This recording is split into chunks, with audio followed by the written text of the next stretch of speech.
What if I told you that the reason you still feel broke, even after getting a raise, paying off debt, or doing everything the financial gurus told you, has nothing to do with your bank account? What if the problem isn't your money, it's your brain? This is the hidden science of financial stress, and why for millions of people it never leaves. Financial competence equals biological safety. Here's something that will shake you. Financial competence does not equal biological safety. You can have a six-figure salary, a perfect investment strategy, and a Bloomberg terminal, and still feel your body go into panic mode the moment you open a banking app. That's because the spreadsheet, the bill, the reimbursement letter, they aren't the problem. They are the trigger. The real problem is buried much deeper. The 4 levels of financial precarity. Persistent financial stress is what scientists call a wicked problem. You cannot willpower your way out of it because it operates on 4 distinct levels simultaneously. First, the cognitive level, where your mental bandwidth gets hijacked, leaving you exhausted and unable to plan ahead. Second, the biological level, where chronic stress physically rewires your brain. Third, the developmental level, where childhood experiences program your nervous system for a lifetime. And fourth, the systemic level, where the economic system itself is designed to keep you trapped. These 4 gears don't work in isolation. They drive each other. The bandwidth tax. Here's a finding that changes everything. Navigating financial scarcity acts like a tax on your cognitive capacity, and research shows it can reduce your effective IQ by 13 to 14 points. That's the equivalent of losing a full night of sleep every single day. The mental load of financial worry consumes the same brain resources you need for planning, learning, and self-control. You end up with tunnel vision, focused only on immediate survival, unable to see the bigger picture. And critically, while basic memory survives, your ability to learn new things, integrate new information, and solve novel problems severely degraded. The brain under siege. Chronic financial worry doesn't just feel bad, it physically remodels the architecture of your brain.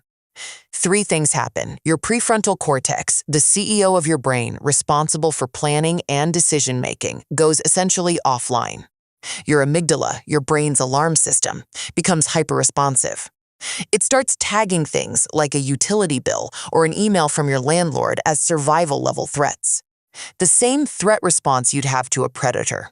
And your hippocampus, which handles memory and learning, begins to physically shrink. Chronic cortisol exposure causes measurable volume loss within a single year, producing what many people experience as persistent brain fog. The biological toll, and this escalates over time.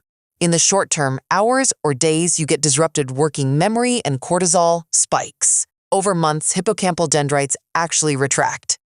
Over years, you develop what researchers call allostatic load, a severe breakdown of communication between your immune, nervous, and endocrine systems. A large-scale longitudinal study found that people reporting chronic financial stress are 59% more likely, 4 years later, to fall into a dangerous biological category, characterized by alarming levels of cortisol, inflammatory markers, and metabolic disruption. This is no longer just stress. This is disease. Adverse childhood experiences. But why does this happen to some people more than others? Because for many, the nervous system was trained in childhood. Growing up with utilities suddenly shut off, parents fighting over bills, food insecurity. These experiences, what researchers call adverse childhood experiences, or ACEs, don't just leave emotional scars. They reprogram the nervous system at a biological level. So the adult who obsessively overpays bills weeks early, that's a nervous system remembering the lights going out. The person who goes completely numb during financial conversations, that's a protective shutdown response learned in childhood. The financial impact is staggering. People with significant ACEs face a 44 to 77% reduction in net worth near retirement, representing $48,000 to $85,000 in lost wealth, even when you control for their parents' income and education. The 4 money scripts. Over time, these early experiences don't just affect behavior. They crystallize into deep subconscious belief systems called money scripts. 4 main scripts emerge from financial trauma. Avoidance, the core belief that money is dangerous or corrupting. The adult behavior, sabotaging success, avoiding bank statements entirely. Worship, the belief that more money will solve all emotional pain. The adult behavior, overworking, endlessly chasing wealth, never feeling satisfied. Status, the belief that net worth equals self-worth. The adult behavior, conspicuous consumption, hiding debt, spending to avoid social exclusion. And vigilance, the belief that disaster is always around the corner. The adult behavior, excessive secrecy about money, inability to enjoy what you have, constant low-grade dread. Most people have never consciously chosen these beliefs. They were installed in childhood, and they run silently in the background of every financial decision you make. The trauma response cycle. And here's why it becomes a cycle that's so hard to break. The body responds to financial triggers faster than conscious thought. By the time your rational brain even registers what's happening, the nervous system has already executed a protective behavior. The cycle looks like this. A trigger fires, checking your account balance, opening the mail. The amygdala hijacks your prefrontal cortex and initiates fight, flight, or freeze in milliseconds. A protective behavior kicks in, either impulse spending to feel control or total avoidance. You get short-term relief, the nervous system calms down. But the long-term consequence? Debt accumulates, payments are missed, and shame deepens. That shame feeds the next trigger. The cycle reinforces itself. The hedonic treadmill. And this is why earning more money alone cannot fix it. The hedonic treadmill ensures that money reduces misery up to a basic survival threshold. But beyond that, rising income immediately triggers lifestyle creep and new status anxieties. Your expectations rise in lockstep with your income. Your actual contentment flatlines, the baseline of financial stress completely unchanged.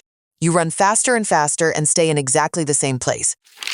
Systemic wage stagnation. And here's the systemic layer that makes all of this worse. Since 1979, U.S. economic productivity has grown by 73%.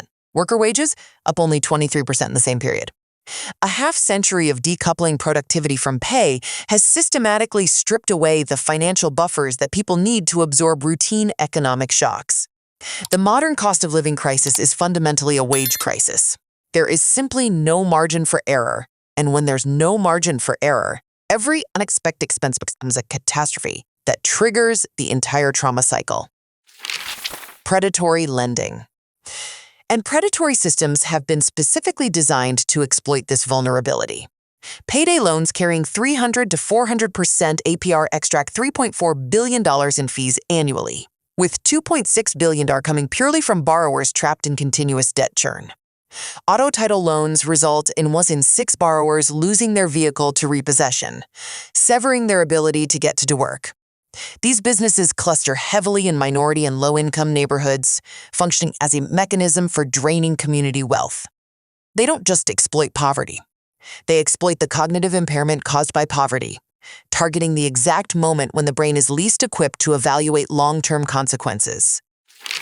The perpetual engine. This is the true wicked problem of financial stress, the perpetual engine where internal trauma meets systemic extraction. The two gears drive each other.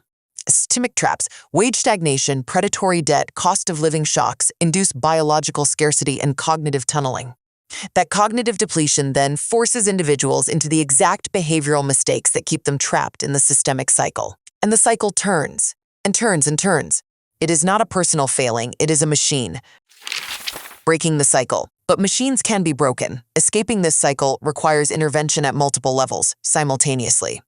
First, unburdening the brain, simplifying financial systems, automating savings and bills to remove the daily cognitive load and bypass decision fatigue entirely. Second, regulating the nervous system through trauma-informed financial therapy and gradual somatic exposure, so that money stops triggering a predator threat response. Third, systemic shielding, rejecting debt churn, practicing what's called loud budgeting to combat status anxiety, and advocating for living wage policies that restore the financial buffers that everyone deserves. Closing. Here is the most important thing to understand. Financial healing is biological and environmental, not just mathematical. A better budget alone won't fix this. What's required is redesigning your environment, rewiring your nervous system, and, perhaps most importantly, recognizing that your past financial behaviors were survival strategies. Not character flaws, not laziness, not weakness. Your brain was doing exactly what it was trained to do. Now you know why. And knowing why is where healing begins.